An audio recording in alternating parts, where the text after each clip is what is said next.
Pada mulanya saya nampak iklan mengatakan bahawa bilah sabit V 9 Plus hanya perlu tebas sekali, dahan terus putus, kerja berkebun pun jadi lebih mudah. Saya terus rasa ragu-ragu, fikir dalam hati, ini mesti trik pemasaran je, sama macam barang-barang online biasa tu.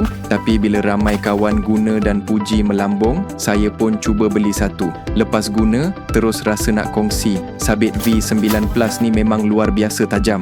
Diperbuat daripada besi Jepun, potong licin macam pisau dapur, dahan tinggi, semak tebal, rumput panjang, sentuh sikit pun jatuh. Anda boleh pasang bilah ini pada sebatang kayu dengan sangat mudah, hanya guna 2 skru yang kukuh. Berkebun setengah hari pun tak rasa lenguh, siap kerja pun rasa sangat puas hati. Harga cuma RM59, anda boleh periksa dulu sebelum bayar, tak puas hati boleh pulangkan. Serius, ini kali pertama saya beli barang online yang rasa sangat-sangat berbaloi. Kalau anda masih ragu-ragu macam saya dulu, cuba je dulu. Mesti akan terkejut macam saya.